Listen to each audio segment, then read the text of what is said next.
Mi esposa rica me miró con una sonrisa burlona y soltó. Adelante, vete.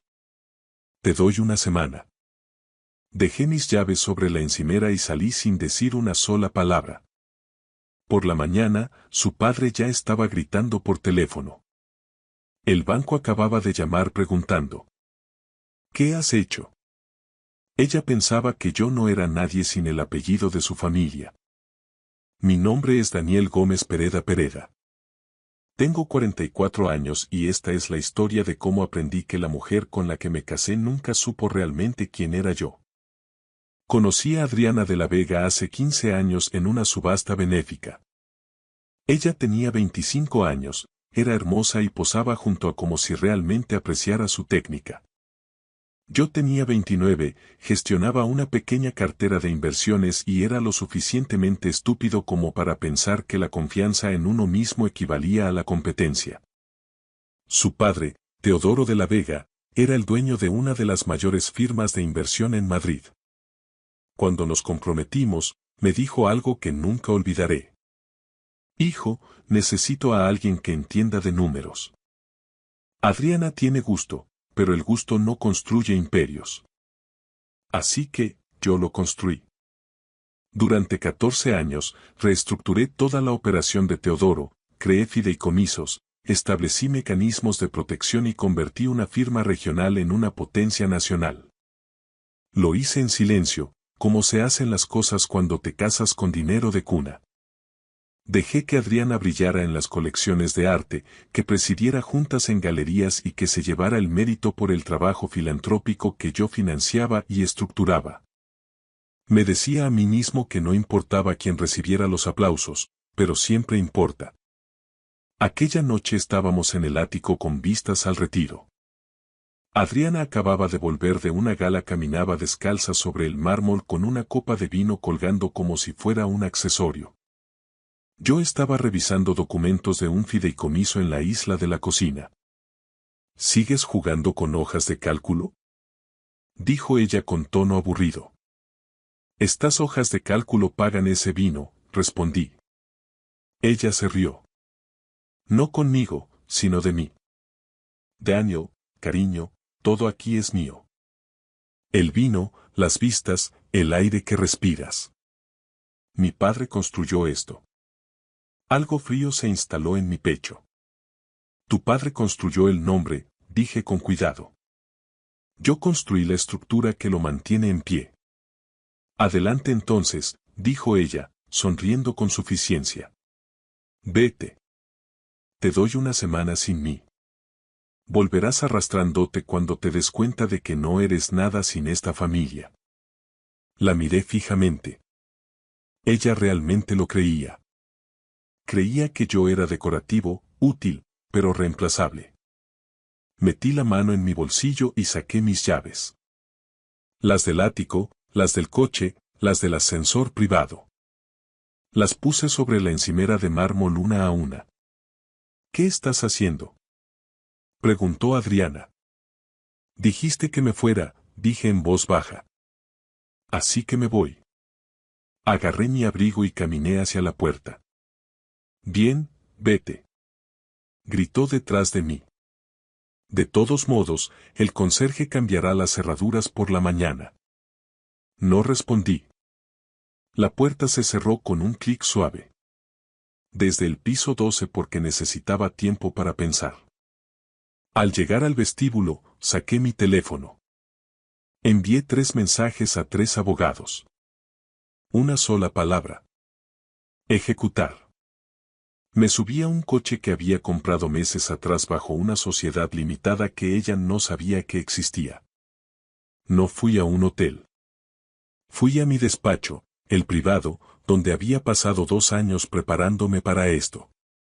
Me senté ante mi escritorio y observé cómo los sistemas automatizados comenzaban a desviar el acceso en 17 cuentas. Nada ilegal, solo el desmantelamiento cuidadoso de una estructura que yo mismo había construido. A las 3 de la mañana, la línea de crédito de emergencia de Teodoro se congeló. A las 4, el fondo de la galería de Adriana fue marcado para revisión. A las 5, el fideicomiso que pagaba el ático me transfirió el control a mí. Me eché hacia atrás y cerré los ojos. En algún lugar de la ciudad, Adriana dormía pensando que había ganado. Por la mañana, todos sabrían la verdad. Aún no había amanecido del todo cuando el teléfono de Teodoro de la Vega empezó a sonar.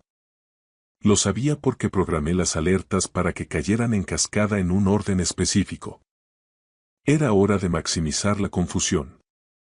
Primero la línea de crédito, luego las cuentas operativas, después los protocolos de los fideicomisos.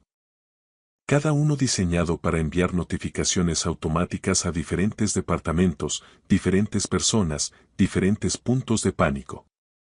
Estaba sentado en mi oficina con un café con leche, viendo cómo despertaba Madrid, cuando mi propio teléfono vibró. Teodoro. Dejé que sonara hasta que saltó el contestador. Luego sonó otra vez y otra más. A la cuarta llamada, respondí. Daniel, ¿qué diablos está pasando? La voz de Teodoro era tensa, controlada, pero podía oír el nerviosismo de fondo. Buenos días, Teodoro, dije con calma. No me des los buenos días. Acabo de recibir una llamada del banco diciendo que la línea de crédito de respaldo está bloqueada. Dicen que hay un problema de autorización de custodia. Es correcto, respondí. Hubo un silencio, luego. Explícate. Retiré mis garantías de custodia anoche. La línea de crédito estaba estructurada bajo mi autorización como administrador gestor. Sin esa autorización, la entidad no puede procesar nuevas disposiciones. Daniel, esto no tiene gracia. Mañana tenemos que liquidar las nóminas. Las nóminas se liquidarán, dije. Las cuentas operativas son independientes, pero el acceso al crédito discrecional ha sido suspendido a la espera de una reestructuración. Podía oírlo respirar, tratando de procesar la información. ¿Por qué harías esto? Tu hija me dijo que me fuera. Así que lo hice. Y cuando me fui, me llevé mis autorizaciones conmigo. No puedes simplemente. Empezó a decir, pero se detuvo porque lo sabía. Sabía exactamente lo que podía hacer porque él mismo había firmado los documentos dándome esa autoridad años atrás, cuando necesitaba a alguien de confianza para guardar las llaves del reino. Antes de que pudiera responder, oí otra voz de fondo. Adriana. Aguda, confundida. ¿A qué te refieres? El banco ha llamado, decía ella. La voz de Teodoro se volvió apagada al cubrir el teléfono, pero aún podía oírlo. El banco acaba de llamar. Tu marido ha retirado sus garantías. ¿Qué significa eso siquiera? Exigió Adriana. Teodoro volvió a la línea. Daniel, ¿dónde estás? ¿Acaso importa? Tenemos que hablar en persona hoy mismo. No lo creo, dije. Le di a Adriana lo que quería. Espacio. Una semana, creo que dijo. Veamos cómo va la semana. Daniel, escúchame. Colgué. 30 segundos después, mi teléfono volvió a sonar. Esta vez era Adriana. Casi no respondo, pero la curiosidad pudo conmigo. ¿Qué has hecho? Siseo de inmediato. Buenos días, Adriana, dije amablemente. No juegues conmigo. Mi padre acaba de decir que has bloqueado las cuentas. ¿Qué cuentas? ¿De qué estás hablando? Yo no he bloqueado nada, corregí. Simplemente eliminé mis autorizaciones de los sistemas que yo construí. Resulta que cuando le dices al arquitecto que se vaya, el edificio se vuelve un poco inestable. Estás loco, escupió ella. No, soy preciso. Hay una diferencia. Daniel, te lo juro, si crees que esto va a hacer que te ruegue que vuelvas. No quiero que ruegues, la interrumpí. Quiero que entiendas algo que nunca te molestaste en aprender. Todo lo que creías que era tuyo, lo construí yo. Las estructuras de los fideicomisos, las líneas de crédito, los protocolos de inversión. Todo funciona con sistemas que yo diseñé y con mi nombre como garantía de seguridad. Y anoche, retiré esa garantía. No puedes hacer esto. Su voz estaba subiendo de tono, el pánico empezaba a filtrarse a través de la rabia. Ya lo hice. Disfruta de tu semana, Adriana. Terminé la llamada y apagué el teléfono. Por mi ventana, Madrid cobraba vida. Gente yendo a trabajar, viviendo sus vidas normales. En algún lugar de la ciudad, en un ático que ya no reconocía sus códigos, mi esposa empezaba a darse cuenta de que había cometido un error de cálculo terrible, y su padre luchaba por descubrir qué tan grave era realmente el daño. Para el mediodía, el mundo de Adriana se había reducido a una serie de transacciones rechazadas y llamadas sin respuesta. Estaba sentada en el salón del ático, con el portátil abierto, mirando mensajes de error que no entendía. Su asistente personal había dejado de responder. Su estilista canceló la cita. Incluso el servicio de chofer dijo que su cuenta necesitaba una actualización. Fue entonces cuando su mejor amiga, Mónica, apareció sin avisar. Mónica había sido la compañera de cuarto de Adriana en la universidad, su dama de honor, la persona a la que llamaba después de cada inauguración de galería o gala benéfica. Habían compartido todo durante 20 años. O eso creía Adriana. Me he enterado, dijo Mónica, instalándose en el sofá de cuero blanco sin esperar invitación. ¿Enterado de qué? Replicó Adriana bruscamente, sin levantar la vista del portátil. De que Daniel se ha ido. De que las cosas se están desmoronando. Adriana levantó la cabeza de golpe. ¿Cómo lo? Él me lo contó, dijo Mónica con sencillez. La habitación se volvió gélida. ¿Qué quieres decir con que él te lo contó? La voz de Adriana era peligrosamente baja. Mónica sacó su teléfono, navegó por la pantalla y se la mostró a Adriana. Mensajes de texto, docenas de ellos, entre Mónica y Daniel, que se remontaban a meses atrás. Antes de que pierdas los papeles, dijo Mónica con calma, no es lo que piensas. No teníamos una aventura. Daniel se puso en contacto conmigo hace 6 meses porque estaba preocupado por ti, por nosotros, por la persona en la que te habías convertido. Adriana miraba fijamente los mensajes. El nombre de su mejor amiga aparecía en una conversación cuya existencia ella desconocía por completo. Has estado hablando con mi marido a mis espaldas, las palabras salieron estranguladas. He estado viendo cómo lo destruías durante años, corrigió Mónica. En cada cena donde te burlabas de su trabajo. En cada gala donde lo presentabas como el de las finanzas, como si fuera tu contable. Cada vez que ponías los ojos en blanco cuando intentaba explicar lo que realmente hacía. Eso no es. Empezó Adriana. Lo es, interrumpió Mónica. Y hace 3 meses, cuando me dijiste que estabas pensando en divorciarte de él y quedarte con todo. Se lo conté a Daniel. Le dije que planeabas pillarlo desprevenido con los papeles y un equipo legal que tu padre estaba reuniendo. Adriana sintió como si el suelo desapareciera bajo sus pies. ¿Por qué harías eso? Susurró. Porque te conozco desde que teníamos 19 años, Adriana, y he visto cómo te has convertido en alguien a quien no reconozco. Alguien cruel. Daniel no se merecía lo que planeabas hacerle. Mónica se levantó, alisándose la falda. Me llamó anoche después de irse. Me pidió que viniera a verte. Para asegurarse de que estuvieras a salvo. Incluso después de todo, estaba preocupado por ti. Ese es el tipo de hombre que es. Y tú lo desechaste como si no fuera nada. Vete, dijo Adriana, con la voz temblorosa. Me voy. Pero deberías saber algo más.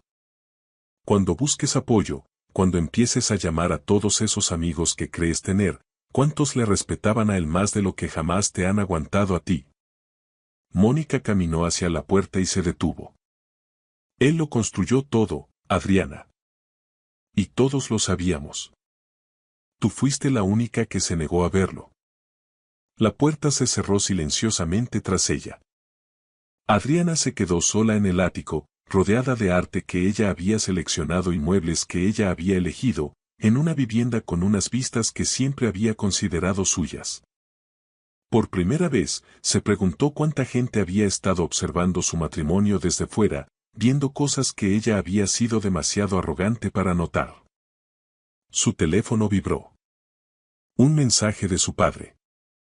En el despacho. Ahora. Tenemos que hablar sobre el control de daños. Adriana llegó a la oficina de su padre y lo encontró tras su escritorio con dos hombres a los que no conocía. Uno era anciano, de mirada afilada y traje caro. El otro era más joven y llevaba una cartera de cuero. Adriana, estos son Gerardo de Alvear, nuestro abogado, y Marco Soler, de Auditoría Forense, dijo Teodoro sin preámbulos. ¿Auditoría Forense? Repitió Adriana. ¿Para qué necesitamos? Siéntate, la interrumpió Teodoro. Ella obedeció. Gerardo abrió una carpeta. Señora de la Vega, hemos estado revisando sus cuentas personales y hemos descubierto algunas discrepancias preocupantes. ¿Qué discrepancias? Marco se inclinó hacia adelante. En los últimos 3 años, usted ha acumulado aproximadamente 2 millones de euros en deuda personal a través de 17 tarjetas de crédito y 3 préstamos personales. A Adriana se le encogió el estómago. Eso es imposible, dijo con debilidad. Está documentado, respondió Marcos, deslizando papeles sobre el escritorio. Compras de diseñador, alquileres de aviones privados, membresías exclusivas. Todo cargado a cuentas que inicialmente pensamos que eran gastos de la empresa familiar. No lo son. Son tarjetas personales abiertas a su nombre, utilizando el historial crediticio de la familia como garantía. La voz de Teodoro era de hielo. ¿Cuándo pensabas decirme que habías estado financiando tu estilo de vida a crédito? Yo pensé. Empezó Adriana y se detuvo. Pensó que el dinero siempre estaría ahí. Pensó que alguien más estaba prestando atención. Pensó que Daniel se encargaba de ello. Su marido no estaba pagando estas tarjetas, dijo Gerardo con frialdad. Él separó sus finanzas de las suyas hace 2 años. Encontramos la documentación esta mañana. Él ha estado cubriendo sus propios gastos y contribuyendo a los gastos compartidos del hogar. Pero sus gastos personales. Eso ha sido todo cosa suya. 2 millones de euros, Adriana, dijo Teodoro. Y ahora que Daniel ha retirado sus garantías, cada acreedor está reclamando esas deudas de inmediato porque estaban apalancadas contra activos familiares que él controlaba. La habitación dio vueltas ligeramente. ¿Cómo es que no sabía nada de esto? Susurró ella. Porque nunca miró, dijo Marcos, no sin cierta amabilidad. Las tarjetas enviaban los estados de cuenta a una dirección de correo electrónico que usted nunca revisaba. Los intereses se pagaban automáticamente desde una cuenta que usted asumía que era dinero familiar. Era su dinero, extraído de un fideicomiso que Daniel creó para usted hace años. Ese fideicomiso ahora está vacío. Gerardo sacó otro documento. También tenemos que hablar del fondo de la galería. La iniciativa de arte de la familia de la Vega. ¿Qué pasa con ella? Preguntó Adriana, temiendo la respuesta. Técnicamente es insolvente. Lo ha sido durante 18 meses. Daniel estaba cubriendo los déficits mediante inyecciones de capital personal para proteger la reputación de usted. Esas inyecciones cesaron anoche. Teodoro se levantó y caminó hacia la ventana, con las manos entrelazadas a la espalda. La junta directiva de la galería se ha reunido esta mañana, dijo en voz baja. Han votado para destituirte como directora, a la espera de una revisión financiera. La noticia se hará pública mañana. Adriana sintió que las lágrimas asomaban, pero se negó a dejarlas caer. Esto no puede estar pasando. Ya ha pasado, dijo Teodoro, dándose la vuelta para encararla. Y tenemos 48 horas para averiguar cómo controlar los daños antes de que la prensa se haga eco de la historia. La hija de Teodoro de la Vega, destituida de su propia fundación por mala gestión financiera. ¿Entiendes lo que eso le hace a nuestra reputación? Yo no gestioné mal nada. Protestó Adriana. Yo solo. ¿Tú solo qué? La voz de Teodoro finalmente estalló. Tú solo gastaste dinero que no tenías. Tú solo asumiste que alguien más limpiaría tu desastre. Tú solo te burlaste del único hombre que mantenía todo unido mientras tú jugabas a ser comisaria de arte. El silencio que siguió fue sepulcral. Finalmente, Gerardo habló. Tenemos que localizar a Daniel y negociar. Si está dispuesto a restaurar ciertas autorizaciones, podríamos contener esto antes de que sea catastrófico. No lo hará, dijo Adriana con voz hueca. Lo conozco. Una vez que toma una decisión, no da marcha atrás. Teodoro miró a su hija con algo que podría haber sido decepción o reconocimiento. Entonces más nos vale averiguar cómo sobrevivir sin él, dijo. Porque ahora mismo nos estamos ahogando. Hacía 2 días que no veía a mi hija Sofía. Y eso fue por diseño de Adriana, no mío. Ella había mantenido a Sofía cerca, alimentándola con una versión de los hechos en la que yo era el villano que había abandonado a la familia. Pero los adolescentes no son estúpidos, y Sofía era más perspicaz que la mayoría. Cuando finalmente me llamó el jueves por la tarde, su voz sonaba forzada. Papá, ¿podemos vernos? Solo nosotros. Por supuesto. ¿Dónde? En la librería de la calle Goya. A la que solíamos ir. 30 minutos después, entré en la librería y encontré a Sofía en el rincón del fondo, el mismo sitio donde nos sentábamos cuando era más pequeña. Ella devoraba estantes enteros mientras yo trabajaba con mi portátil cerca. Parecía agotada, con ojeras, y llevaba el uniforme del colegio como si viniera directamente de clase. Me senté frente a ella. Hola, cariño. Mamá dice que estás intentando destruirnos, dijo ella de inmediato, sin preámbulos. Que has bloqueado todas las cuentas y que lo vamos a perder todo. Lleva 2 días llorando. Tomé aire. ¿Qué crees tú que está pasando? Creo que tú y mamá tuvisteis una pelea y te fuiste, dijo Sofía apretando la mandíbula. Pero no entiendo por qué importan las cuentas bancarias. ¿Por qué no puedes desbloquearlas y así lo solucionamos? Porque no están bloqueadas, Sofía. Retiré mis autorizaciones de cuentas que yo mismo creé y gestioné. Tu madre se está dando cuenta de que mucho de lo que pensaba que era suyo estaba en realidad estructurado bajo mi nombre por motivos legales y fiscales. O sea, que lo hiciste a propósito, dijo ella con reproche. Sí, dije con sencillez. Lo hice. Tu madre me dijo que me fuera. Dijo que volvería arrastrándome en una semana cuando me diera cuenta de que no era nadie sin el apellido de la Vega. Así que me fui y me llevé lo que realmente era mío. La infraestructura, las autorizaciones, los sistemas que hacían que todo funcionara. Sofía me miró fijamente. Eso es muy frío, papá. Es honesto, corregí.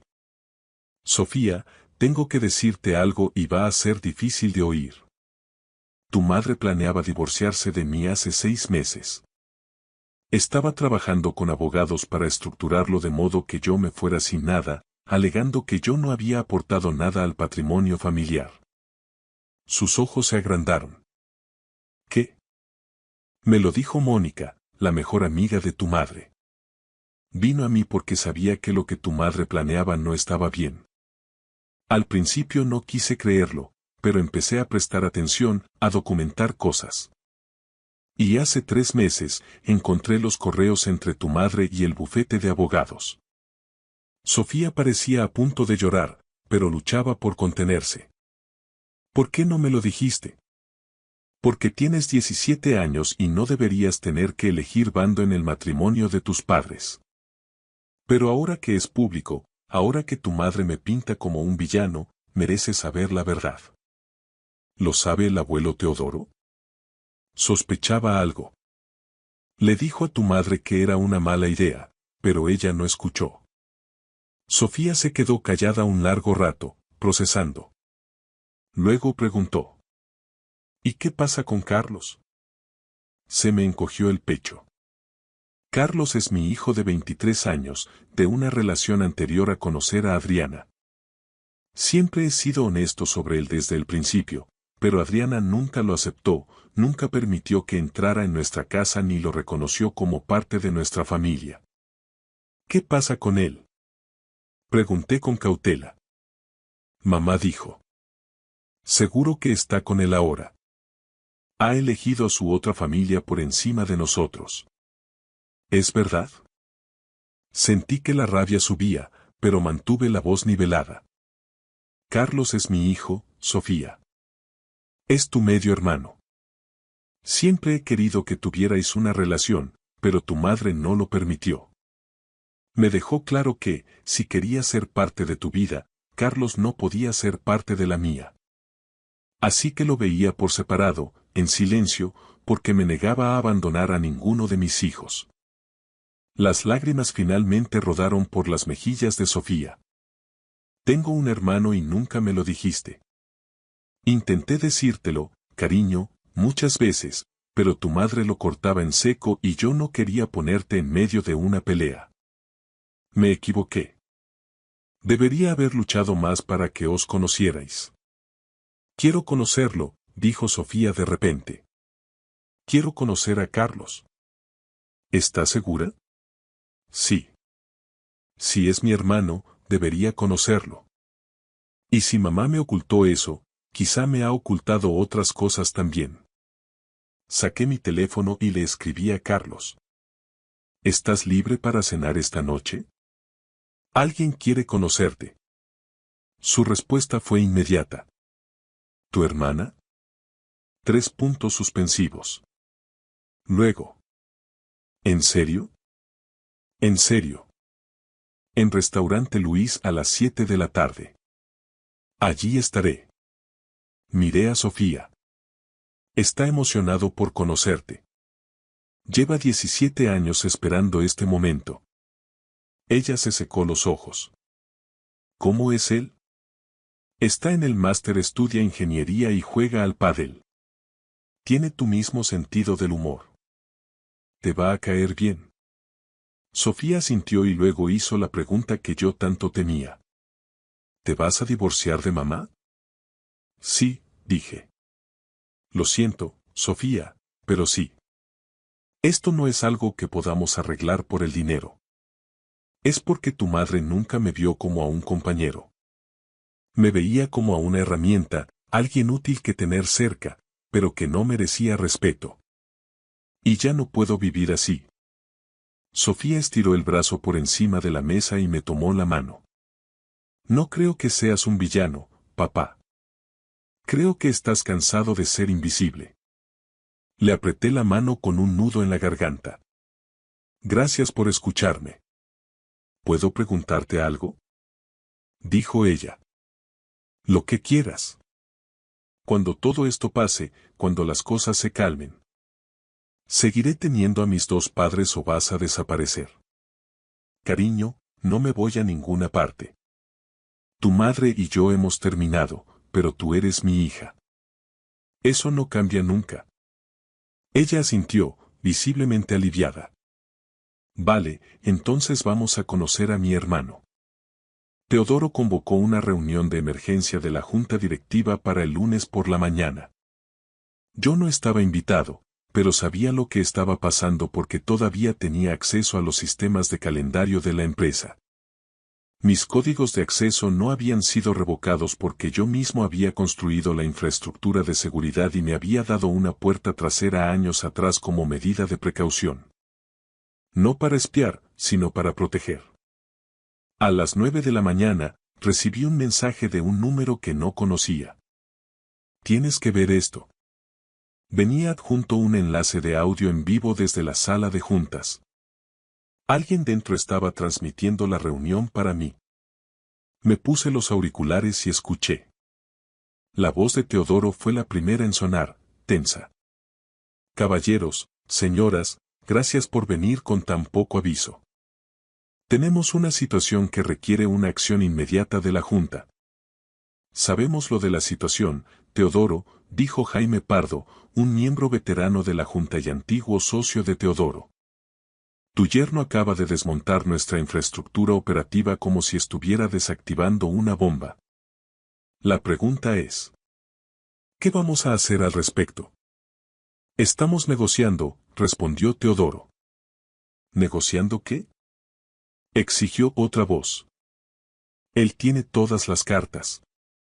Cada fideicomiso, cada estructura de cuentas, cada escudo fiscal. Él lo construyó y él lo controla. Nosotros le dimos ese poder. Le disteis ese poder porque yo confiaba en él, dijo Teodoro a la defensiva. Confiaste en él porque era competente, le espetó Jaime. Más competente que cualquier otra persona en esta sala, incluyéndote a ti. Y ahora estamos pagando el precio por haberlo tratado como ayuda contratada en lugar del socio que realmente era.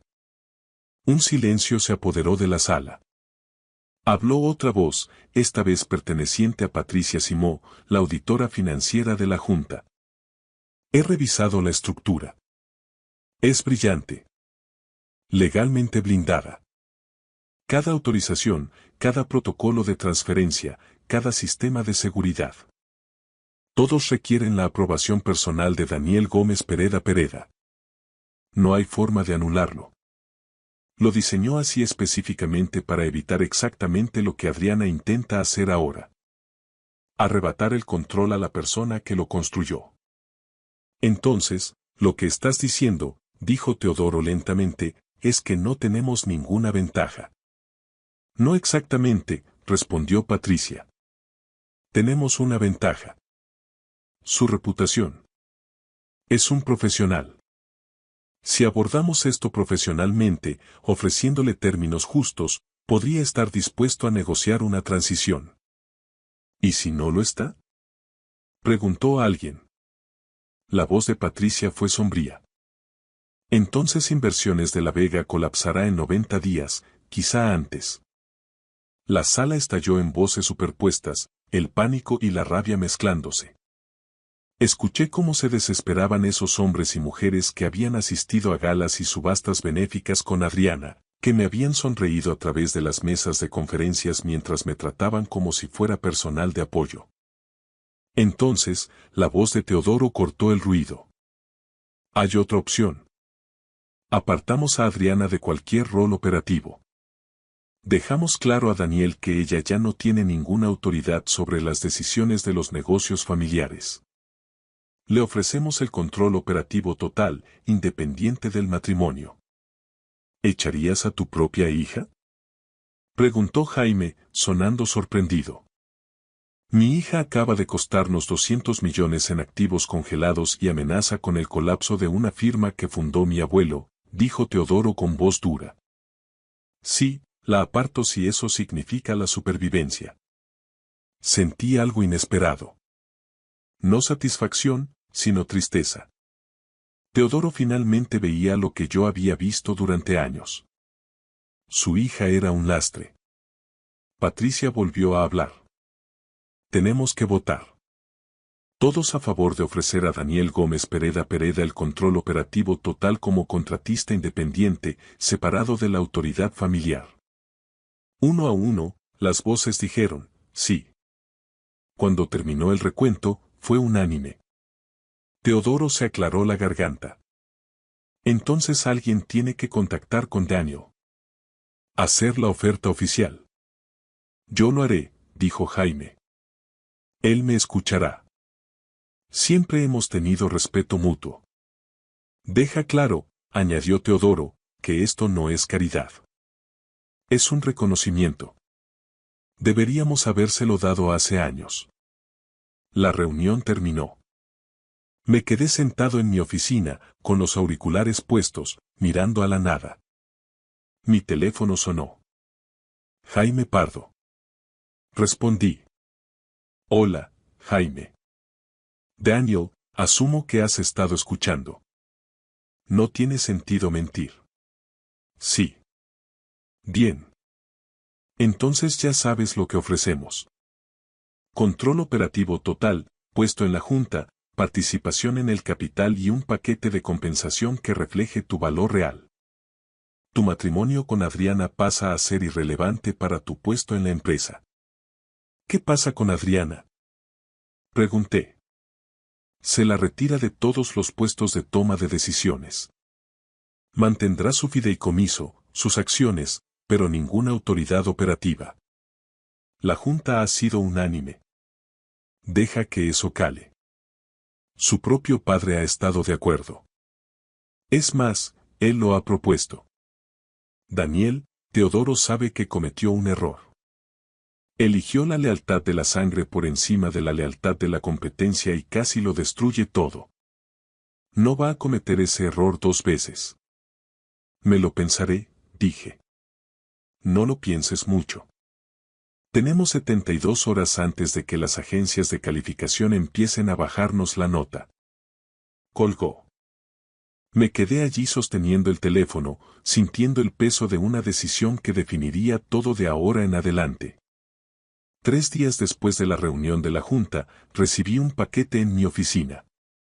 Sin remitente, solo un sobre de papel marrón con mi nombre escrito a máquina. Dentro había una unidad USB y una nota manuscrita. Mereces saber la verdad. Un amigo. Conecté la unidad a mi portátil. Contenía un informe en PDF, con formato profesional, fechado en los últimos 6 meses. El encabezado decía: Informe de actividad financiera y personal. Sujeto: Adriana de la Vega Gómez Pereda. Alguien había contratado a un investigador privado para seguir a mi esposa. Navegué por páginas llenas de fotografías, extractos bancarios, recibos de tarjetas y mensajes de texto. Se me revolvió el estómago a medida que la imagen se volvía nítida. Adriana no solo había estado gastando de forma imprudente, había estado viviendo una vida completamente separada que yo desconocía. Las fotos la mostraban en restaurantes en los que yo nunca había estado, con gente que nunca había conocido. Almuerzos caros cargados a tarjetas que no sabía que existían. Habitaciones de hotel en Madrid reservadas bajo su apellido de soltera. Y luego estaban los mensajes de texto extraídos de registros telefónicos. Conversaciones con alguien llamado de que me helaron la sangre. Dani no sospecha nada. Está demasiado ocupado con sus hojas de cálculo para notar que tengo vida propia. ¿Cuándo vas a dejarlo? Llevas meses diciendo lo mismo. Pronto. Mi abogado dice que tenemos que esperar a que cierre el año fiscal. Mejor posicionamiento para la división de activos. Me eché hacia atrás en la silla, con las manos temblando ligeramente. La traición no era sorprendente, ya no, pero verla documentada, cuantificada y con fecha y hora. Eso dolía de forma diferente. Seguí leyendo. El investigador había identificado a D como Diego Soler, dueño de una galería en Barcelona, divorciado, de familia adinerada, exactamente el tipo de hombre al que Adriana se sentiría atraída. Llevaban viéndose 8 meses, coincidiendo en ferias de arte, pasando fines de semana en su casa de la Costa Brava mientras yo pensaba que ella estaba en congresos de galeristas. El informe concluía con un análisis financiero. Adriana se había gastado aproximadamente 340.000 euros en esa relación. Hoteles, regalos, viajes. Todo financiado a través de tarjetas de crédito que había abierto usando el historial crediticio de la familia como palanca. Mi teléfono sonó. Jaime Pardo. Daniel, ¿has recibido un paquete hoy? Preguntó sin preámbulos. ¿Tú has enviado esto? Contraté al investigador hace 3 meses, dijo Jaime. Después de aquella reunión de la junta donde nos salvaste de esa fusión desastrosa, empecé a fijarme en cómo te trataba Adriana. El desdén, las burlas. Me molestaba. Así que investigué un poco. ¿Por qué? Porque eres la mejor mente financiera con la que he trabajado en 40 años. Y vi cómo la hija de Teodoro te trataba como ayuda desechable. Quería saber si mis instintos eran correctos. Lo eran. Miré la pantalla, la evidencia de la doble vida de mi esposa. ¿Qué quieres que haga con esto? Eso depende de ti. Pero Daniel, si negocias con la Junta, si vuelves a Inversiones de la Vega, tienes que hacerlo desde una posición de fuerza absoluta. Ese informe te da el poder. Adriana planeaba divorciarse de ti y pintarte como un cazafortunas. Ahora puedes demostrar que ella era la que explotaba los recursos de la familia. Esto destruiría su reputación. Ella estaba dispuesta a destruir la mía, dije. Exacto, respondió Jaime. No te digo que lo uses. Te digo que lo tengas por si ella decide ponerse agresiva. Después de que colgara, me quedé a solas con las pruebas. Una parte de mí quería enviárselo a Teodoro para mostrarle quién era exactamente su hija. Pero otra parte, la que aún recordaba haberla amado una vez, dudaba. Mi teléfono vibró. Un mensaje de Sofía. Papá, ¿puedo quedarme contigo esta semana? No puedo estar cerca de mamá ahora mismo. No para de llorar y de culpar a todo el mundo menos a ella misma. Escribí de vuelta. Por supuesto. Prepararé el cuarto de invitados. ¿Puede venir Carlos a cenar mañana? Es muy divertido.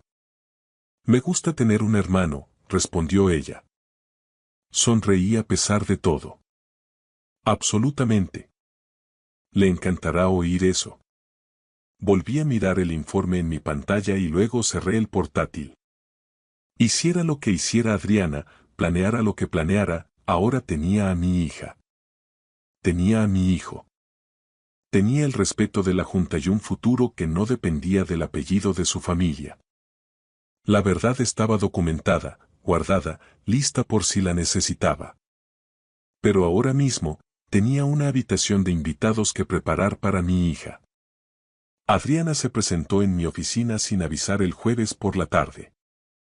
Mi asistente intentó detenerla, pero ella pasó de largo, irrumpiendo por la puerta como una tormenta. Tenemos que hablar, exigió. Deberías haber llamado antes, dije levantando la vista del ordenador. Lo intenté. Has bloqueado mi número. Bloqueé tu número personal. Tu abogado tiene el contacto de mi abogado. Así es como nos comunicamos ahora. Cerró la puerta tras ella y se apoyó en ella. Parecía más delgada, el maquillaje no llegaba a cubrir el agotamiento. Daniel, por favor. ¿Podemos hablar como seres humanos durante 5 minutos? ¿5 minutos?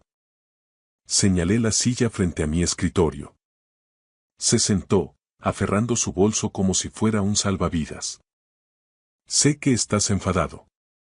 Sé que dije cosas que no debí decir, pero esto que estás haciendo lo está destruyendo todo. Yo no estoy haciendo nada, dije con calma. Retiré mis autorizaciones de sistemas que yo mismo construí. Eso es todo. Eso no es todo y lo sabes. La empresa de mi padre está perdiendo dinero a espuertas. La junta es un caos. Mi reputación está arruinada. Tu reputación está arruinada porque gastaste 2 millones de euros que no tenías y te echaron de la junta de la galería por mala gestión financiera. Eso no lo hice yo. Lo hiciste tú. Su cara se puso roja. Cometí errores. Lo admito. Pero podemos arreglarlo. Podemos ir a terapia. Trabajar en nuestros problemas. Adriana, la interrumpí, sé lo de Diego. Se quedó petrificada. Sé lo de los hoteles, los viajes a la Costa Brava, los 340.000 euros que te gastaste en él durante 8 meses. Tengo extractos bancarios, fotos, mensajes de texto. Todo. El color desapareció de su rostro. ¿Cómo has? No importa cómo. Lo que importa es que planeabas divorciarte de mí, quedarte con todo y pintarme como alguien que no aportó nada a esta familia. Mientras tanto, financiabas una aventura con dinero familiar y te preparabas para marcharte como si fueras la víctima. Las manos de Adriana temblaban. Daniel, por favor, si eso sale a la luz. Si eso sale a la luz, pierdes cualquier simpatía que aún te quede. Tu padre te cortará el grifo por completo. La Junta te verá como un lastre en lugar de solo una decepción. Y cualquier juez se reirá de tu abogado si intentas pedir una pensión compensatoria. Ella se puso de pie, con la voz quebrada. ¿Y qué? ¿Vas a chantajearme? No, dije levantándome para encararla. Voy a darte una opción. Puedes aceptar un acuerdo de divorcio justo, dividir los activos de forma apropiada, aceptar la custodia compartida de Sofía sin restricciones en mi relación con Carlos y marcharte discretamente. O puedes luchar, arrastrar esto por los tribunales y me aseguraré de que cada detalle de tu aventura se convierta en registro público. No harías eso, susurró. Ponme a prueba. Construí todo lo que creías que era tuyo. Te protegí, te mantuve y te amé durante 14 años. Tú te burlaste de mí, me despreciaste y planeaste destruirme. Así que sí, Adriana, lo haría sin dudarlo si me obligas. Las lágrimas corrían por su rostro ahora. No quería que llegara tan lejos. Yo solo. Me sentía atrapada, como si viviera una vida que otro había diseñado. Vivías en una vida que yo diseñé, corregí, porque nunca te molestaste en aprender cómo funcionaba nada. Simplemente disfrutabas de los beneficios y resentías a la persona que los proporcionaba. ¿Qué pasa con Sofía? Preguntó desesperada. Sofía se queda conmigo esta semana. Ella misma tomó esa decisión. Y antes de que me acuses de ponerla en tu contra, se dio cuenta ella sola. Tiene 17 años, no es tonta. Adriana se hundió de nuevo en la silla, derrotada. Así que lo he perdido todo. Mi hija, mi reputación, mi matrimonio. No perdiste esas cosas, dije con voz más suave. Las tiraste porque pensaste que siempre podrías conseguir algo mejor. Pero no hay nada mejor, Adriana.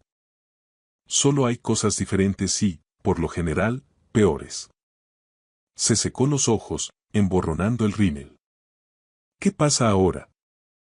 Ahora hablas con tu abogado. Aceptas los términos del acuerdo que mi abogada está redactando. Ejerces la copaternidad de Sofía con dignidad y respeto y reconstruyes tu vida sin mí en ella. Y si no lo haces, entonces iremos a la guerra. Y te prometo que perderás. No quiero hacer eso a pesar de todo, no quiero humillarte públicamente, pero protegeré a mis hijos y a mí mismo. Eso no es negociable. Adriana se levantó lentamente recogiendo su bolso. En la puerta, se detuvo. Lo siento, Daniel. Por lo que valga. De verdad lo siento. Te creo, dije. Pero el perdón no deshace el daño. Solo significa que finalmente entiendes lo que hiciste. Se fue sin decir una palabra más. La observé a través de mi ventana mientras caminaba hacia su coche, con los hombros hundidos, pareciendo más pequeña de lo que era cuando llegó. Mi teléfono vibró. Un mensaje de Teodoro. ¿Podemos vernos? Quiero hacerte una oferta que no podrás rechazar. Sonreí levemente y escribí. Mañana a las 9 de la mañana. En tu despacho. La guerra estaba terminando. Ahora venía la reconstrucción. La mediación tuvo lugar en una sala de conferencias neutral en el centro. Abogados a ambos lados. Una mediadora profesional llamada DRA. Elena Cortés presidía el encuentro. Adriana estaba sentada frente a mí. Su abogado, Roger, a su lado ambos parecían preparados para la batalla. Comencemos, dijo la DRA. Cortés. Sr. Gómez Pereda, su abogada ha presentado los términos del acuerdo. ¿Le gustaría resumirlos? Mi cliente propone una división limpia, habló mi abogada. La SRA. De la Vega recibe su fideicomiso, que permanece intacto con aproximadamente 8 millones de euros. Se queda con la colección de arte que ella misma seleccionó, valorada en 2 millones. El Sr. Gómez Pereda conserva su participación en Inversiones de la Vega, sus cuentas personales y sus sociedades independientes. Eso es completamente inaceptable. Interrumpió Roger. La SRA. De la Vega contribuyó con 14 años a este matrimonio. La SRA. De la Vega contribuyó con 14 años de gastos, le cortó mi abogada. Tenemos documentación que muestra que acumuló 2 millones en deuda personal y gastó 340.000 euros adicionales en una aventura extramatrimonial. Mi cliente subvencionó su estilo de vida mientras ella planeaba activamente divorciarse de él y quedarse con todo. La cara de Adriana se quedó blanca. Roger se inclinó y le susurró algo urgente al oído. También proponemos, continuó mi abogada, custodia compartida de Sofía sin restricciones en la relación del Sr. Gómez Pereda con su hijo Carlos. La SRA. De la Vega intentó excluir a Carlos de las reuniones familiares durante años. Eso se acaba ahora. Sofía debería decidir dónde quiere vivir, añadí, no nosotros. Tiene 17 años y es lo suficientemente inteligente para tomar esa decisión ella misma. La DRA. Cortés miró a Adriana. SRA. De la Vega, ¿desea responder? ¿Qué pasa con el ático? La voz de Adriana apenas era un susurro. El ático es propiedad de un fideicomiso que yo gestiono, dije. Puedes quedarte allí 6 meses mientras buscas otra vivienda. Después de eso, se venderá o se reasignará. ¿6 meses? Dijo ella, con pánico en la mirada. Es generoso, considerando que me dijiste que me fuera sin nada, respondí con calma. Roger se aclaró la garganta. A mi cliente le gustaría discutir las acusaciones de la aventura en privado. No, dije con firmeza. Todo se discute aquí en acta o se va a juicio y se convierte en registro público de todos modos. Vosotros elegís. Adriana cerró los ojos. ¿Cómo te enteraste de lo de Diego? Alguien que se preocupaba lo suficiente como para mostrarme la verdad, dije. A diferencia de la gente que creías que eran tus amigos. ¿Lo sabe mi padre? Preguntó ella. Todavía no. Pero lo sabrá si esto no se soluciona hoy. Ella miró a Roger y luego volvió a mirarme a mí. ¿Qué quieres de mí, Daniel? Quiero que aceptes tu responsabilidad. Firma los papeles. Deja que Sofía tome sus propias decisiones y déjame seguir adelante sin que intentes destruirme por despecho. ¿Y si hago eso? No se lo dirás a mi padre sobre Diego. Si llegamos a un acuerdo justo, lo que hiciste queda entre nosotros. No me interesa la venganza, Adriana. Solo quiero salir de esto. Se quedó allí sentada un largo rato, luego asintió lentamente. Está bien, firmaré. Roger empezó a protestar, pero ella levantó la mano. No, tiene razón. Yo causé este desastre. Aceptaré las consecuencias. 2 horas después, los papeles estaban firmados. Adriana se fue sin mirarme. Mi abogada guardó su maletín, satisfecha. Ha ido mejor de lo esperado, dijo. Sabe que está derrotada, respondí. Y en algún lugar bajo todo ese privilegio, sabe que se lo merecía. Salí a la tarde madrileña, sintiéndome más ligero de algún modo. 14 años habían terminado con firmas en un papel. Sin drama, sin teatro, solo el final silencioso de algo que llevaba años muriendo. Mi teléfono vibró. Sofía. Ya está. Ya está. Bien. Carlos y yo estamos haciendo la cena en tu casa. Ven pronto. Sonreí y puse rumbo a casa. 8 meses después, estaba en la sala de juntas ejecutiva de inversiones de La Vega como el recién nombrado director de operaciones. Teodoro presidía la mesa, pero el poder real se había desplazado. La junta lo sabía. Teodoro lo sabía. Y yo me lo había ganado. Caballeros, señoras, empezó Teodoro, me complace anunciar que nuestras cifras del tercer trimestre superan las proyecciones en un 18%. Nuestra reestructuración bajo el liderazgo de Daniel nos ha posicionado para el año fiscal más fuerte de la historia de la compañía. Hubo aplausos alrededor de la mesa. Asentí en señal de reconocimiento, pero no sonreí. Esto no iba de validación. Iba de construir algo sostenible. Después de la reunión, Jaime Pardo me apartó. Hay alguien aquí para verte. Dice que es importante. Caminé hacia mi nuevo despacho, con vistas en esquina y el doble de tamaño del que tenía antes. Junto a la ventana había una mujer a la que no reconocí al principio. De unos 30 y tantos años, traje profesional y una sonrisa cálida. S.R. Gómez Pereda, soy la DRA. Carolina Rivas. Soy analista financiera, me he mudado hace poco a Madrid. ¿En qué puedo ayudarla, DRA? ¿Rivas? Pregunté. En realidad, esperaba que pudiéramos hablar sobre el fondo filantrópico que ha establecido. El de los hospitales infantiles. Había creado el fondo hacía 6 meses, en silencio, usando mi propio dinero. Llevo años donando de forma anónima a través de la empresa, pero ahora quiero que sea algo formal, transparente, real. ¿Qué pasa con él? Me gustaría contribuir y ayudarle a expandirlo. He revisado su estructura y es brillante. La mayoría de la gente habla de devolver a la sociedad. Usted realmente ha diseñado un sistema que funciona.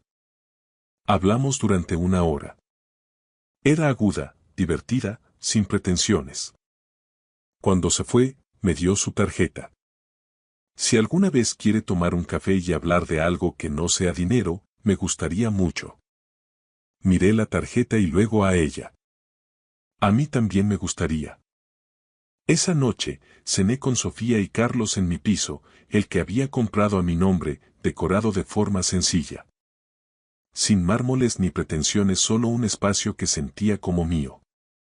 Papá, han aceptado a Carlos en el programa de arquitectura de la Politécnica, anunció Sofía con orgullo. Eso es increíble, dije, genuinamente complacido. Felicidades. Gracias, dijo Carlos. Y quiero decirte que voy a poner Gómez Pereda en todas mis solicitudes a partir de ahora. Ya no lo oculto más. Se me hizo un nudo en la garganta. Nunca tuviste que ocultarlo. Lo sé, pero yo quería. Ahora quiero que la gente sepa de quién soy hijo. Sofía levantó su vaso de refresco. Por la familia. De la de verdad. Brindamos. Más tarde, después de que se fueran, me quedé en mi balcón mirando las luces de la ciudad. En algún lugar de Madrid, Adriana estaba reconstruyendo su vida. Había oído que se mudaba a Barcelona, más cerca de Diego, intentando empezar de cero. Esperaba que encontrara lo que fuera que estuviera buscando. Mi teléfono vibró. Un mensaje de la DRA. Carolina Rivas. ¿Café el sábado? Hay un sitio cerca de la plaza de Olavide que creo que te gustará. Escribí de vuelta. El sábado me va bien. Lo espero con ganas. Miré las luces reflejadas en la ciudad. Pensé en todo lo que me había llevado a este momento. Las burlas, el desprecio, el momento en que puse las llaves sobre la encimera y me alejé de todo lo que creía permanente. Resultó que nada era permanente, excepto las cosas que construyes tú mismo. Los cimientos aguantaron, y sobre ellos estaba construyendo algo nuevo. Algo real. Algo mío. Gracias por escuchar mi historia hasta el final. Si resonó contigo, dale like, escribe en los comentarios qué fue lo que más te tocó y no olvides decir de dónde eres. Suscríbete al canal, vienen muchas más historias.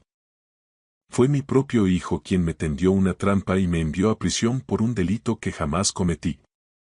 Dañó a su propia sangre. Creyeron que este viejo estaba acabado, sin poder y en el olvido, pero nunca imaginaron lo que estaba a punto de suceder. Con solo una llamada, todo cambiaría. Antes de contarles cómo empezó todo, quiero saber quién escucha esta historia de traición y venganza.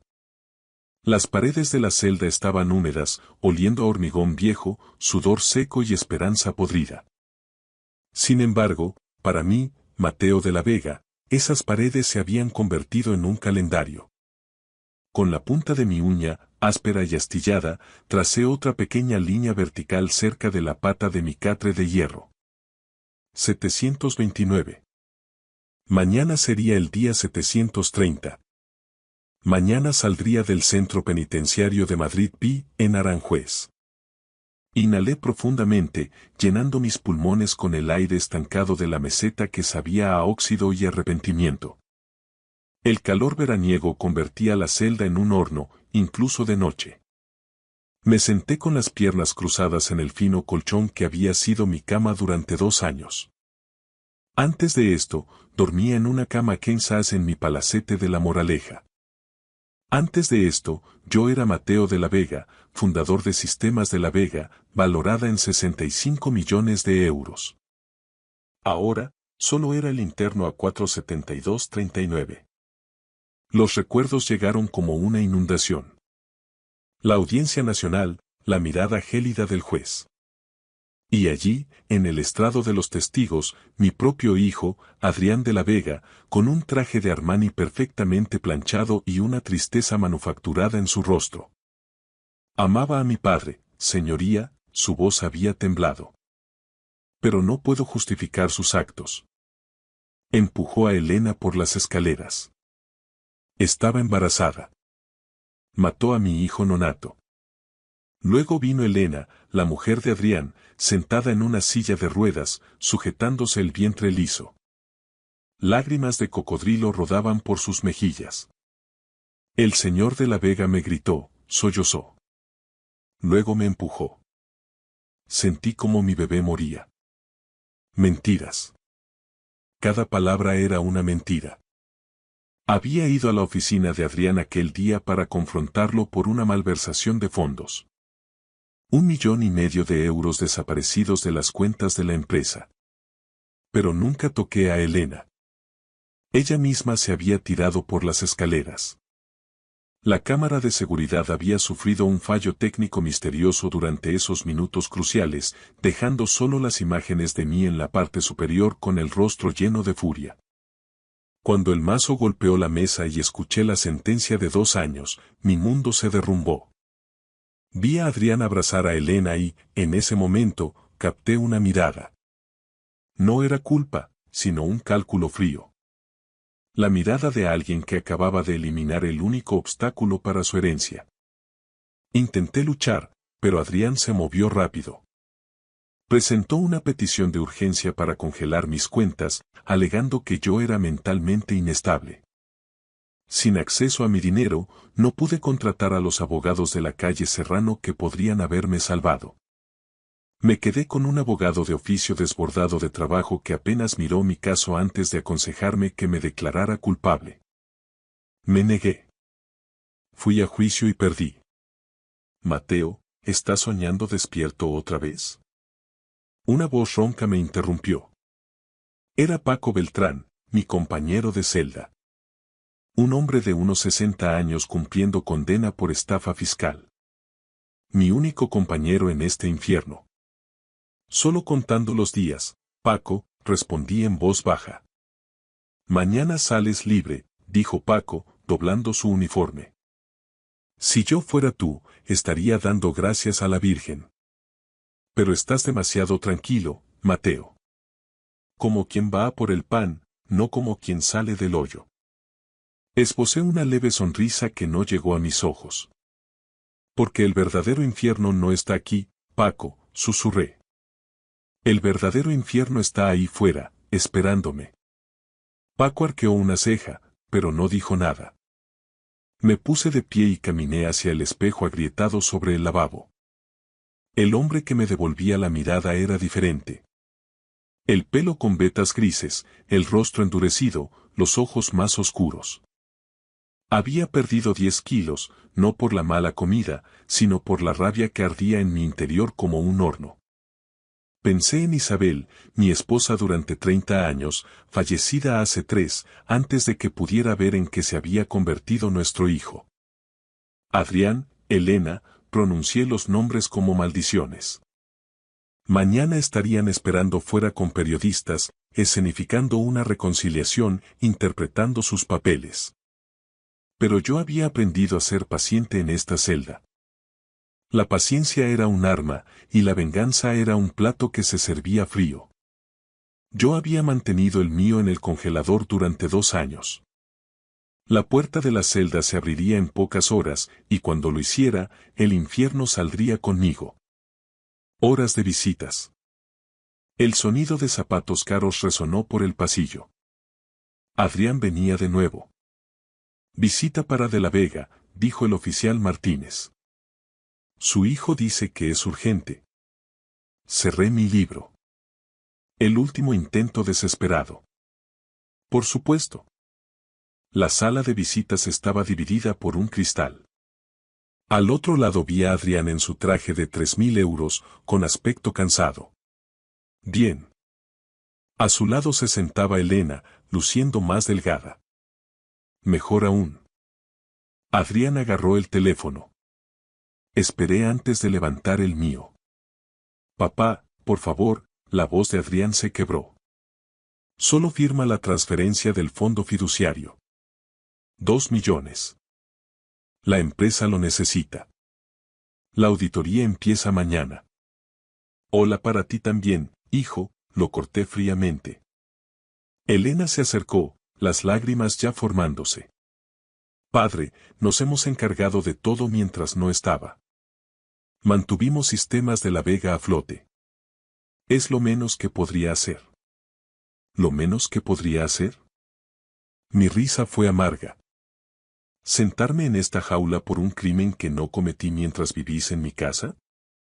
Mi casa, corrigió Adrián bruscamente.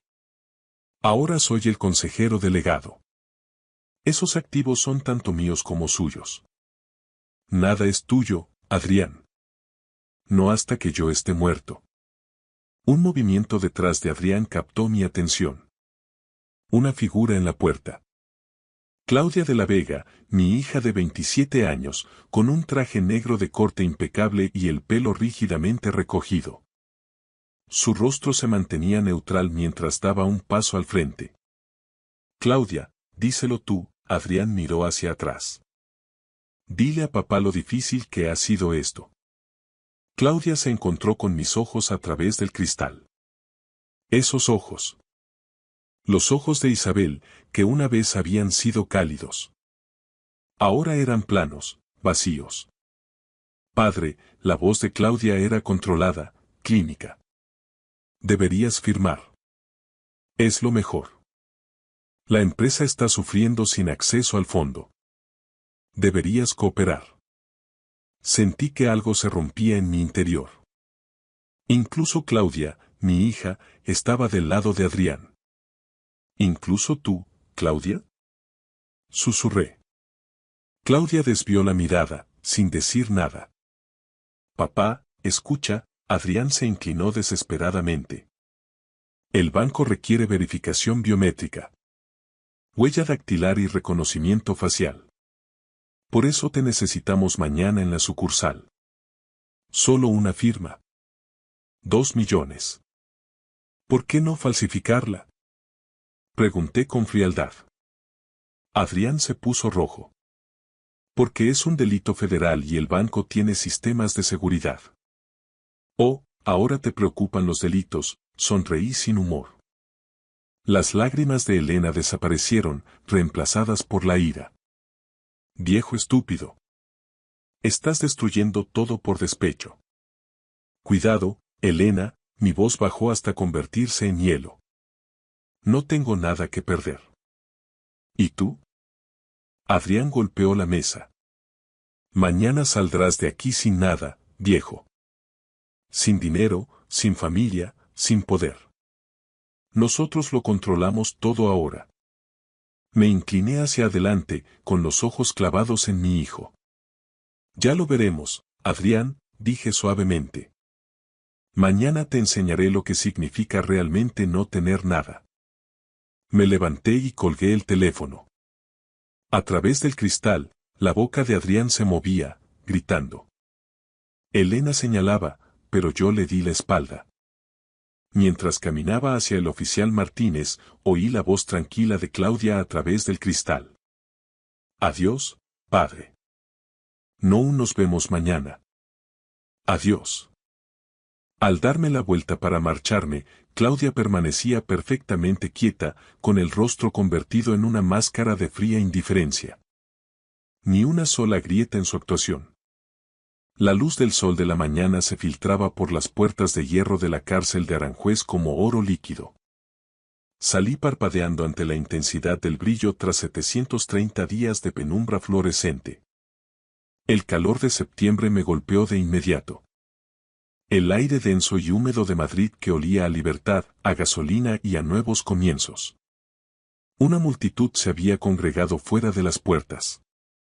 Periodistas con cámaras y micrófonos rodeaban el lugar, y en el centro, como actores esperando su entrada, estaban Adrián y Elena. Mi hijo vestía un traje azul marino que probablemente costaba 3.000 euros, con el rostro ensayado en un gesto de cuidadoso remordimiento. A su lado, Elena sostenía un ramo de rosas blancas sobre su vestido color crema. Atrezo para las cámaras. Papá, la voz de Adrián se proyectó por todo el aparcamiento, lo suficientemente alta para que cada micrófono la captara. Bienvenido. Estamos aquí para ti. Somos una familia. No detuve mi paso. Caminé hacia adelante, mi camisa blanca arrugada y mis vaqueros desgastados me quedaban holgados tras 2 años de comida carcelaria. Eran las mismas prendas que llevaba el día que me detuvieron. Todo lo que tenía ahora. Adrián dio un paso al frente, extendiendo las rosas. Papá, por favor, vamos a casa. Podemos hablar. Arreglarlo todo. Pasé de largo. No lo rodeé, simplemente pasé a través de su espacio como si Adrián fuera un mueble viejo en la acera. Papá, la voz de Adrián se agudizó. Su mano salió disparada, agarrándome del brazo. No montes un espectáculo. Entra en el coche ahora mismo. Me detuve lentamente y giré la cabeza. Miré la mano de Adrián apretando mi brazo, luego busqué sus ojos. Las cámaras estaban grabando, registrándolo todo. Suéltame, dije en un susurro, midiendo cada sílaba. O gritaré que me estás agrediendo delante de toda esta prensa. La mano de Adrián cayó como si hubiera tocado fuego. Reanudé mi marcha. Detrás de mí, la voz de Elena se elevó, rompiendo la fachada. Está completamente loco. 2 años le han destruido la cabeza. El rugido profundo de un motor potente la cortó en seco. Un Rolls Royce Phantom negro se deslizó por el aparcamiento como una pantera, con el cromo brillando bajo el sol, exigiendo atención inmediata. La matrícula rezaba Brooks. Todas las cámaras giraron hacia él. La puerta del conductor se abrió. Un hombre joven salió, de unos 30 y pocos años, atlético, vistiendo un carísimo traje de 3 piezas color gris carbón. Tenía el pelo oscuro cortado con precisión y ojos inteligentes tras unas gafas sin montura. Se movía con una confianza silenciosa. Era Marcos Brooks, graduado en ICADE, el abogado que ganaba los casos imposibles. Adrián había intentado contratarlo el año pasado para una demanda corporativa, pero Brock se había negado sin dar explicaciones. Marcos caminó directamente hacia mí, ignorando a los reporteros, ignorando el impacto de Adrián, ignorando todo excepto a su cliente. Señor de la Vega, la voz de Marcos era clara y respetuosa. Todo está listo, señor. Le estreché la mano con firmeza una vez. Marcos abrió la puerta trasera con una inclinación profesional. Me detuve y miré hacia atrás, hacia Adrián y Elena. Estaban congelados, las rosas se marchitaban en manos de Elena y tenían las bocas ligeramente abiertas mientras su escena cuidadosamente planeada se desmoronaba. No sonreí, no me regodeé, solo los miré. Dejé que vieran que algo fundamental había cambiado, que el hombre que entró en prisión no era el hombre que salía de ella. Luego me deslicé dentro del Rolls Royce. El cuero me abrazó. El interior olía a lujo, a madera pulida y a poder. La puerta se cerró con un golpe sólido, como una caja fuerte bloqueándose. Fuera, estalló el caos. Señor de la Vega. Los reporteros enjambraron a Adrián. ¿Quién ha recogido a su padre? ¿A dónde se lo llevan? ¿De dónde ha sacado el dinero? El rostro de Adrián pasó por todas las emociones. Confusión, palidez, choque. Y un rojo ardiente. ¿Cómo es posible? Balbuceó. Ese es Marcos Brox. Elena agarró el brazo de Adrián, perdiendo la compostura. Dijiste que nos había rechazado. Dijiste que tu padre no tenía nada.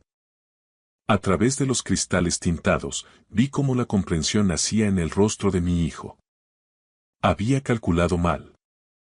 Me había subestimado. El juego no había terminado, estaba empezando.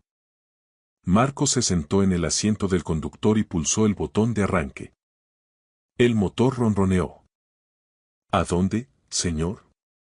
Marcos me miró por el espejo retrovisor. Me eché hacia atrás, cerrando los ojos. Mi primer aliento verdaderamente libre en 2 años. Al santuario, dije en voz baja. Necesito lavarme su rastro. Y después, comenzaremos la guerra. El ático del Hotel Ritz-Carlton ocupaba toda la planta 42. Los ventanales de suelo a techo ofrecían una vista de Madrid que se extendía hasta el horizonte. Me quedé allí de pie, simplemente respirando aire puro. Luego caminé hacia el baño. Mármol por todas partes, grifería de oro y una ducha con 6 hidromasajes. Abrí el agua, casi hirviendo, me despojé de la ropa de la cárcel y me metí debajo. El chorro me golpeó como un bautismo. Me froté con el jabón del hotel, con aroma a cedro y bergamota, nada que ver con el olor a desinfectante industrial de la prisión. Me restregué hasta que mi piel enrojeció. 2 años en aquel lugar, 2 años de traición. Las lágrimas brotaron calientes como el agua, silenciosas. Me apoyé contra el mármol y las dejé caer. No era por debilidad, sino por la rabia y el duelo por el hombre que una vez confió en su propio hijo. Aquel hombre había muerto. Cuando salí envuelto en un albornoz de felpa, Marcos Brox me esperaba en el salón, pero no estaba solo. Una mujer mayor estaba sentada en los sillones de cuero, con la espalda recta, de más de 60 años, el pelo plateado corto, ojos afilados y un traje de chaqueta gris marengo. Señor de la Vega, dijo Marcos poniéndose de pie, le presento a Beatriz Valdés. Era la mejor abogada penalista de España. Terminó su propia condena justo antes de que me encarcelaran a mí por corrupción corporativa. Fui el chivo expiatorio, dijo Beatriz con una sonrisa sin calidez. 5 años por negarme a traicionar a mi cliente. Salí hace 6 meses. Marcos fue mi alumno. Él me habló de usted. ¿Y quiere ayudarme? Quiero destruir a bastardos corruptos, corrigió Beatriz. Su hijo cumple los requisitos. Marcos señaló unos documentos que cubrían la mesa de centro. Tenemos que movernos rápido, dijo. Golpear mientras Adrián está desprevenido. Me senté. Enséñadme. Poder notarial, Marcos extendió el primer documento. Adrián consiguió que lo declararan a usted mentalmente incompetente. Vamos a revocarlo ahora mismo. Su firma reactiva su estatus como accionista mayoritario con el 70% de las acciones. Firmé inmediatamente. Siguiente. Auditoría forense de urgencia. Congelará todas las cuentas de la empresa hasta que se complete. Adrián no podrá mover ni un euro sin la aprobación del Consejo. ¿Cuánto tiempo? Mínimo 30 días. Más si encontramos irregularidades, y las encontraremos. Hacedlo. Beatriz se inclinó hacia adelante. Su fuente nos envió esto, dijo entregándome un sobre de papel craft sin nombre, solo con una letra, C. Mi mano se quedó inmóvil. Conocía esa caligrafía. Dentro había una memoria USB y una nota en papel normal. 2 años de trabajo. Todo lo que necesitas. Confía en Marcos, es tu aliado. Es muy minucioso. Marcos conectó la unidad al portátil. La pantalla se llenó de hojas de cálculo, registros bancarios, correos electrónicos, sociedades pantalla, blanqueo de capitales, sobornos al juez y al técnico que corrompió las grabaciones. ¿Quién es esta persona? Pregunté en voz baja. Anónimo, respondió Marcos. Pero alguien con acceso total a sistemas de La Vega. Alguien en quien Adrián confía. Me quedé mirando la letra C. Mi pecho se apretó. Claudia, no. Ayer se mostró fría, distante. A menos que... Señor de La Vega, me apremió Beatriz. Levanté la vista, apartando ese pensamiento. Ejecutad el bloqueo. Cortad el acceso de Adrián a cada cuenta. Corporativa, personal, todo. Quiero que sienta lo que significa no tener nada. Los dedos de Marcos volaron sobre las teclas. El banco recibirá nuestra orden judicial en menos de 1 hora. Adrián será notificado por la mañana. Tarjetas denegadas. Acceso 0. Bien. Volví a los ventanales. Madrid pulsaba bajo mis pies. Mi ciudad, mi empresa, mi imperio. Adrián pensó que podía robármelo. Adrián se equivocó. Una cosa más, Beatriz me entregó una fotografía reciente de Adrián y Elena en un restaurante de lujo de la calle Jorge Juan.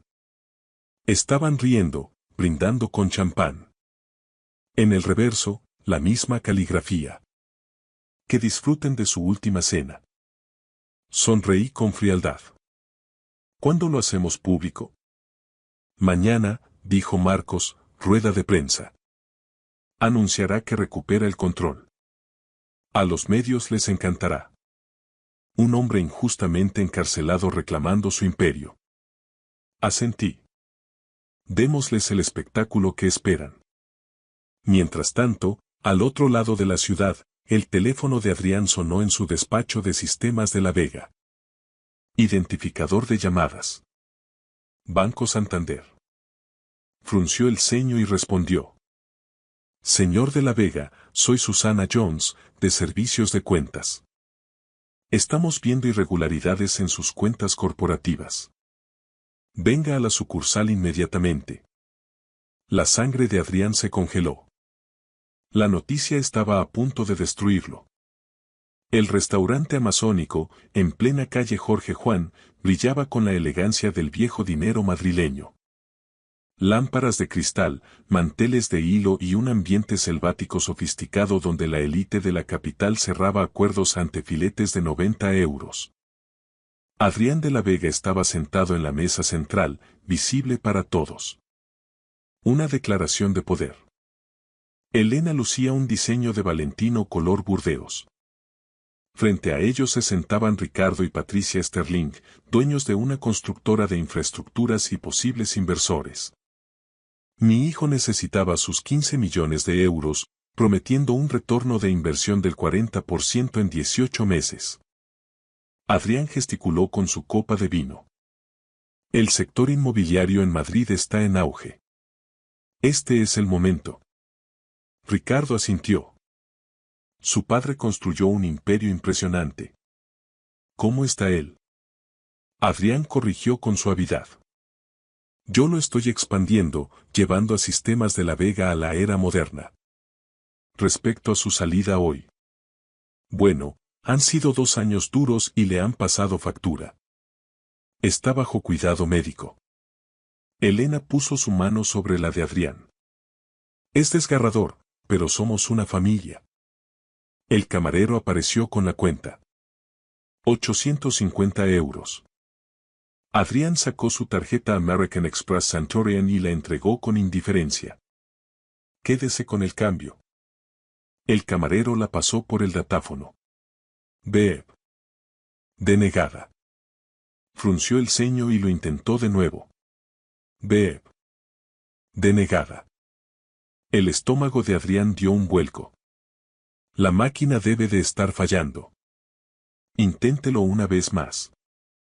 Tercer intento. Beep. Lo siento, señor.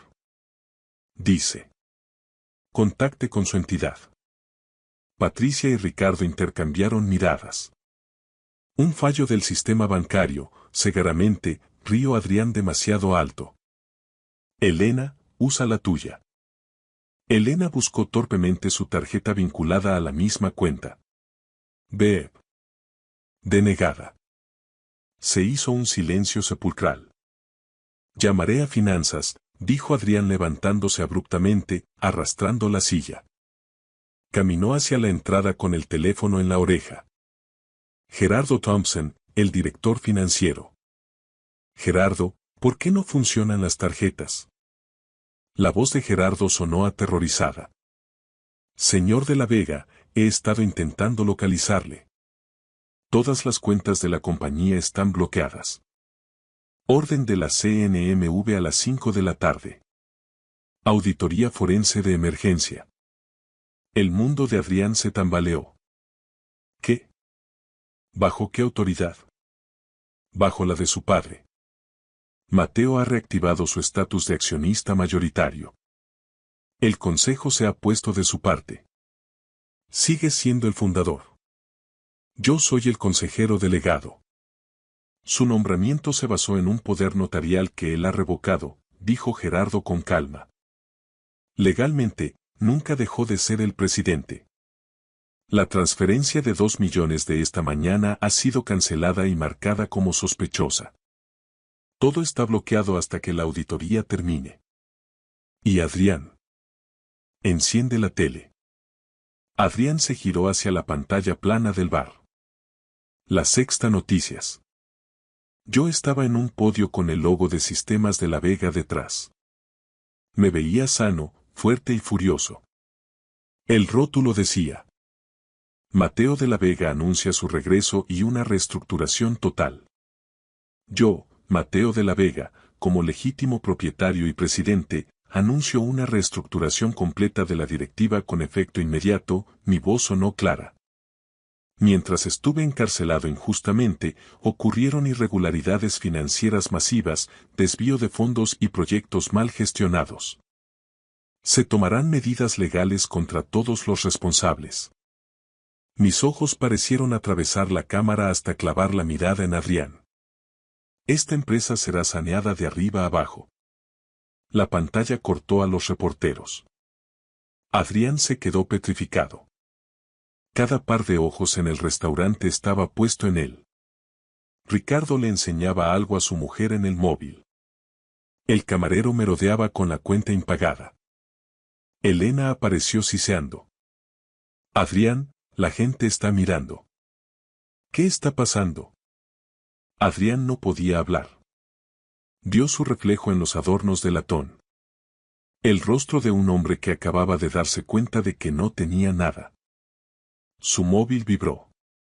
Un número desconocido. Disfruta de tu última cena. C. No era solo una tarjeta denegada. Era un jaque mate. Han pasado 3 días desde mi salida. Estoy sentado en el sillón de cuero de mi despacho, en la planta más alta de una de las torres del área de 4 Torres Business Area. La vista de Madrid desde aquí siempre me pareció un símbolo de control, pero ahora es algo más. Es mi regreso de entre los muertos. Llaman a la puerta. Entra Claudia. Lleva el mismo traje impecable que en la cárcel, pero su expresión ha cambiado. La máscara de indiferencia se ha esfumado. Se acerca a la mesa y coloca sobre ella una carpeta con el logotipo de la agencia tributaria. Todo ha terminado, papá, dice en voz baja. Adrián y Elena acaban de recibir la notificación de desahucio de la mansión de La Moraleja. La casa está a nombre de la empresa, y la empresa vuelve a ser tuya. Miro a mi hija fijamente. ¿Fuiste tú todo este tiempo? ¿Tú eras E? Le pregunto, aunque en el fondo ya conocía la respuesta. Claudia asiente, y por fin los ojos le brillan con lágrimas contenidas. Tuve que hacerlo, papá. Cuando Adrián te tendió la trampa, comprendí que si me enfrentaba a él abiertamente, nos destruiría a los dos y borraría las últimas pruebas de tu inocencia. Tuve que jugar el papel de la hermana fiel para ganarme su confianza y acceder a sus cuentas cifradas y a los mensajes con el técnico que borró el video. He vivido 2 años en un infierno, fingiendo que te odiaba. Me levanto y, por primera vez en mucho tiempo, abrazo a mi hija. Me has salvado, Claudia. Has salvado el imperio. Lo hemos salvado, me corrige ella. Adrián está ahora mismo en dependencias policiales. Lo acusan de fraude, falso testimonio y malversación. Elena intenta huir a Suiza, pero sus cuentas están bloqueadas y su pasaporte ha sido anulado a petición de Marcos Brox. No tienen a dónde ir. Miro por el ventanal. Abajo, en la plaza, veo los flashes de las cámaras. Los periodistas esperan una declaración oficial. ¿Sabes qué es lo más irónico? Digo. Adrián pensó que la codicia era poder. Pero en este país, en este negocio, la única moneda que de verdad importa es la lealtad. 1 hora después, Claudia y yo bajamos al vestíbulo. Frente a la entrada del edificio hay una multitud. Entre ellos, alcanzo a ver a Adrián. Lo llevan custodiado 2 agentes de la Guardia Civil. Ya no luce su chaqueta cara, lleva la camisa desabrochada y las esposas brillan en sus muñecas. Al verme, empieza a gritar. Papá. No puedes hacerme esto. Soy tu hijo. Fue ella, fue Elena la que me convenció. Me detengo a escasos metros de él. El ruido de la calle parece desvanecerse. Yo no tengo hijo, Adrián, digo con calma ante toda la prensa. Mi hijo murió hace 2 años, cuando decidió que el dinero valía más que el honor. Me giro hacia Claudia y sonrío, por primera vez de forma genuina, con toda el alma. Hija mía, mi socia, mi única familia de verdad. ¿Estás lista para dirigir un imperio? Claudia se ajusta la solapa de la chaqueta con seguridad. He estado dirigiéndolo desde las sombras los últimos 6 meses, viejo. Creo que sabré hacerlo a plena luz del día.